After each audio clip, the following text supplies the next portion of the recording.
किसी ने बड़े कमाल की बात कही है कि घर छोटा हो या बड़ा, अगर उसमें मिठास नहीं होती तो इंसान तो छोड़िए, चींटियां भी नहीं आती। हेलो दोस्तों, आप सभी का स्वागत है हमारे मोटिवेट ऑन चैनल में। एक बड़ी छोटी सी कहानी एक बिजनेसमैन की, जो अपने ड्राइवर के साथ नदी के इस किनारे खड़े होकर सोच रहा था कि उस पार कैसे जाए। ड्राइवर बता रहा था कि साहब, उस पार अगर आपको जाना है सड़क के रास्ते से तो 6 से 8 घंटे लग जाएंगे और आपके पास में इतना टाइम है नहीं। जो बिजनेसमैन था वो नदी के उस पार जो गांव था वहां पर एक फैक्ट्री खोलना चाहता था और देखने के लिए आया था कि जमीन कैसी है, क्या मामला है। अब बिजनेसमैन समझ नहीं पा रहा था, कंफ्यूज हो रहा था। ड्राइवर ने कहा, साहब एक आसान काम कीजिए, 15 मिनट में आप इधर से उधर चले जाएंगे, नाव में सवार हो जाइए। बिजनेसमैन को आइडिया अच्छा लगा।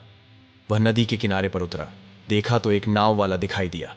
उसे कहा, भाई उस पार छोड़ दो। उसने कहा, जरूर साहब, बैठ जाइए। नाव में सवार हो गया। अब उसको लगा कि 15 मिनट का रास्ता है, थोड़ी बातचीत करते हैं, बताते हैं इसको कि मैं कौन हूं। शायद पहचान नहीं पा रहा है। तो बिजनेसमैन ने कहा, अच्छा ये बताओ, तुम्हें पता है नदी के उस पार जो गांव है उधर फैक्ट्री खुलने वाली है? नाव वाले ने कहा, साहब फैक्ट्री ये क्या होती है? मैं तो फैक्ट्री के बारे में नहीं जानता। बिजनेसमैन को हंसी आ गई। बोले, क्या अजीब आदमी है, तुम्हें यह नहीं पता कि फैक्ट्री क्या होती है? इतनी छोटी सी बात नहीं पता? नाव वाले ने कहा, हाँ साहब, मुझे नहीं पता फैक्ट्री क्या होती है। थोड़ा आगे चले। बिजनेसमैन को लगा कि इसने मेरी फोटो देखी होगी, आज अखबार में छपी है, मीडिया ने कवर किया है। तो उसने पूछा, तुमने आज अखबार पढ़ा? नाव वाले ने कहा, साहब मुझे पढ़ना नहीं आता, मुझे अखबार पढ़ना नहीं आता, मैंने जीवन में कुछ सीखा नहीं। बिजनेसमैन फिर से हंसने लगा। अजीब आदमी है, इतनी छोटी सी चीज नहीं आती? तुम्हें अखबार पढ़ना नहीं आता? देखना उसमें मेरी फोटो छपी है।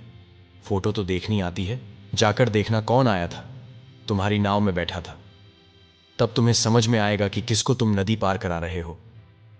थोड़ा और आगे चले तो बिजनेसमैन ने पूछा, अच्छा ये बताओ, कभी तुम शहर गए हो? वहां पर तुमने बड़ी बड़ी बिल्डिंग देखी है? वैसी बिल्डिंग बना दूंगा यहां पर गांव में। नाव वाले ने कहा, साहब शहर तो मैं कभी गया नहीं, मैं तो गांव का ही आदमी हूं, गांव में रह गया। फिर से बिजनेसमैन हंसने लगा।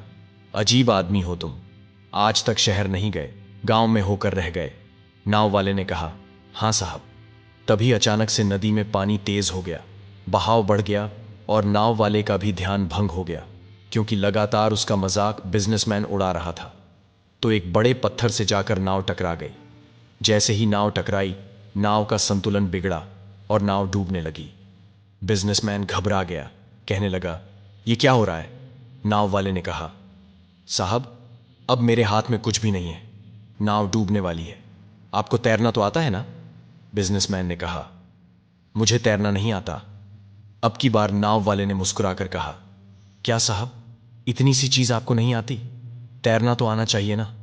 बिजनेसमैन हाथ जोड़कर कहने लगा, भाई मुझे बचा लो, बस मेरी जान बचा लो, बाकी सारी बातें बाद में कर लेंगे। मैं तुमसे क्षमा मांगता हूं, मुझे माफ करो, मुझे बचा लो। नाव वाले ने कहा, हाँ साहब आप चिंता मत करो, बचा लूंगा। बिजनेसमैन ने कहा, आता है ना तुम्हें बचाना? उसने कहा, हाँ ये मुझे अच्छे से आता है। नाव वाले ने कहा, बस आप मेरी पीठ पकड़कर रहना, मैं आपको पार करा दूंगा। उसने बिजनेसमैन को उस बहती नदी में भी नदी पार करा दी। यह छोटी सी कहानी दो बातें सिखाती है। पहली यह कि कभी किसी का मजाक मत उड़ाएं, और दूसरी यह कि जीवन में याद रखिए, आपको किसी की भी कभी भी जरूरत पड़ सकती है। हम में से बहुत सारे लोग सोचते हैं कि इसकी क्या जरूरत पड़ेगी, यह तो मेरे काम ही नहीं आएगा, रिश्ते ही नहीं बनाते हैं। आजकल तो रिश्ते भी वैसे बनाते हैं ना कि काम पड़ेगा इसलिए रिश्ता बना लो। इस तरीके से रिश्ते बनाना बंद कीजिए, वरना लाइफ में बहुत बड़े संकट में पड़ जाएंगे। और हर इंसान की वैल्यू करना शुरू कीजिए, क्योंकि कई बार हो सकता है कि जो आपको आता है वह उसको नहीं आता, लेकिन कई बार कुछ ऐसा काम आ सकता है जो उसको आता हो लेकिन आपको नहीं आता हो। तो याद रखिए, हर इंसान का सम्मान कीजिए। आपको ये वीडियो कैसी लगी कमेंट बॉक्स में ज़रूर बताएं और वीडियो को लाइक करें।